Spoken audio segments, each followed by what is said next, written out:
નમસ્તે મિત્રો, કેમ છો?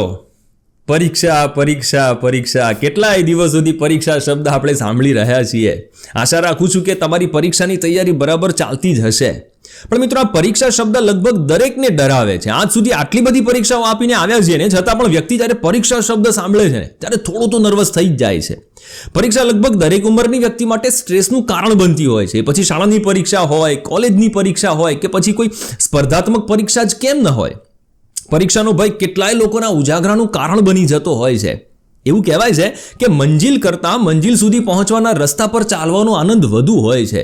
એમ પરીક્ષાના વાસ્તવિક ભય કરતાં પરીક્ષા આવે ત્યાં સુધીનો જે સમય છે ને એ વધારે તણાવ પેદા કરતો હોય છે, વધારે ભયભીત કરતો હોય છે.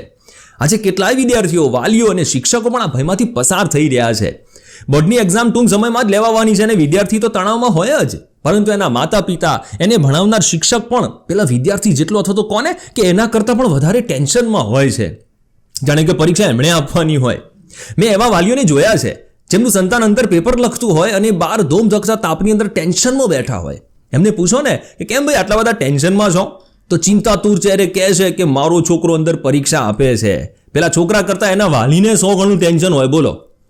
પરંતુ મિત્રો, કહેવાય છે કે આપ મુવા વગર સ્વર્ગે ન જવાય. એમ વાલી અને શિક્ષકની ચિંતા વિદ્યાર્થીને સફળતા ન અપાવી શકે. કર્મણ્ય હિ સિદ્ધંતિ કાર્યાણી ન મનોરથૈ નહીં સુપ્તસ્ય સિંહસ્ય પ્રવિશન્તિ મુખે મૃગાહા. એના માટે તો વિદ્યાર્થીએ પોતે મહેનત કરવાની હોય છે, પોતેની ચિંતા અને ચિંતન કરવાનું હોય છે. વાલીએ કે શિક્ષકે નથી કરવાનું. જો વિદ્યાર્થી પોતે પરીક્ષા માટે ગંભીર હશે ને તો પછી ચિંતા મુક્ત રહી શકશે અને વાલી અને શિક્ષકને પણ ચિંતા મુક્ત રાખી શકશે. બોર્ડની પરીક્ષા આપવા જનાર વિદ્યાર્થીઓએ એટલું ધ્યાન રાખવું જોઈએ કે આ એમના જીવનની અંતિમ પરીક્ષા નથી. કોઈ કારણસર તમે જો ઓછી તૈયારી કરી શક્યા હો તો ગભરાશો નહીં અને કોઈ ખોટું ઉતાવળિયું પગલું ના ભરશો. પોતાના પર અને પોતાની મહેનત ઉપર ભરોસો રાખો. શક્ય છે કે એકાદ વિષય તમને ઓછો ફાવતો હોય પણ એના લીધે બાકીના વિષય ઉપર એની અસર ન પડવા દેશો. જો કોઈ એકાદ પેપર ખરાબ જાય ને તો એ ભૂલી જાઓ અને આગળના પેપર માટે મહેનત ચાલુ રાખો.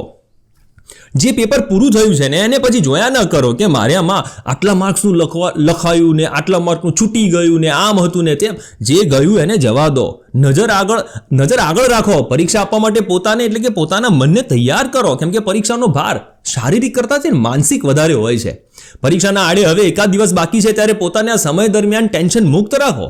પોતાની જાતને હંમેશા કહેતા રહો કે હા, મેં તૈયારી કરી છે અને મને પરીક્ષામાં બધું જ આવડશે. Yes, I can do.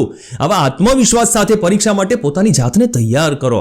તમે જોજો કે આ આત્મવિશ્વાસ તમને ચોક્કસ સફળતા અપાવશે. તમારી પાછળ આખા વર્ષ દરમિયાન તમારા શિક્ષકોએ, તમારા માતા પિતાએ ખૂબ મહેનત કરી છે. તમારી સાથે તમારા વાલીએ પણ ઉજાગરા કર્યા જ હશે. કેમ કર્યા? ફક્ત તમને સફળતા અપાવવા માટે. અને જો આપણે જ આમ નાસીપાસ થઈ જઈએ તો કેમ ચાલે? હું ઘણી વખત મારા વિદ્યાર્થીઓને મજાકમાં કહું છું કે પરીક્ષાની ચિંતા કોને ન હોય ખબર છે?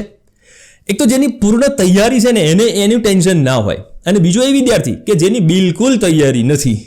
આ બે પ્રકારના વિદ્યાર્થી પરીક્ષાના આગલા દિવસે શાંતિથી ઊંઘી શકે. બાકીના મિડલ ક્લાસ ફેમિલી જેવા વિદ્યાર્થીઓ ઉજાગરા જ કર્યા કરે, સતત પરીક્ષાના સ્ટ્રેસમાં જ રહે. પરીક્ષા જ નહીં પણ પરીક્ષા પૂરી થઈ જશે ને પછી રિઝલ્ટનું ટેન્શન તો ઊભું જ રહેવાનું છે. એનું પણ ટેન્શન ના રાખો. આપણે બરાબર જ લખ્યું છે અને આપણા માર્ક્સ સારા જ આવવાના છે, એમાં કોઈ શંકા નથી. રિઝલ્ટ આવ્યા પછી પણ કોઈ એવું પગલું ન ભરતા કે જે તમારા માટે ઘાતક નીવડે. વાલીઓને પણ મારી નમ્ર વિનંતી છે કે પોતાના સંતાન પાસેની ક્ષમતા મુજબ અપેક્ષા રાખો. પોતાનું સંતાન ભલે હોશિયાર હોય કે નબળું હોય પણ પરીક્ષાના પરિણામ દર વખતે આપણી ઈચ્છા મુજબ જ આવે એવું નથી હોતું. જરૂર કરતાં વધારે અપેક્ષાઓ તમારા સંતાનને કદાચ કોઈ ખોટું પગલું ભરવા માટે મજબૂર ન કરી દે. પ્લીઝ એ જોજો. આપણે તો આપણા સંતાનને એટલું જ કહેવાનું છે કે મહેનત કર દીકરા, જે મુજબ તારી મહેનત હશે ને એ મુજબ તું પરિણામ મેળવીશ, પછી જે થાય એ ખરું. વિદ્યાર્થી યાદ રાખજો, આ પરીક્ષા અંતિમ નથી. તૈયારીના અભાવે કે ઓછી તૈયારીના કારણે પરિણામ અપેક્ષા મુજબ ન પણ આવે તો એવું ખોટું પગલું નહીં ભરતા કે જેનાથી તમારા મા બાપે વેઠવાનું આવે. મા બાપ માટે આ ખૂબ જ દુઃખદાયક પરિસ્થિતિ હોય છે. તમને આવડા મોટા કરતાં એમને કેટલી તકલીફ પડી હશે એનો વિચાર કરજો અને કામે લાગજો. ભૂલ્યા ત્યાંથી ફરી ગણો. આ નિયમને વળગી રહેજો અને આવી પીડાદાયક પરિસ્થિતિમાં મુકાવવું ન પડે ને એટલે આ સમયને સાચવી લેજો.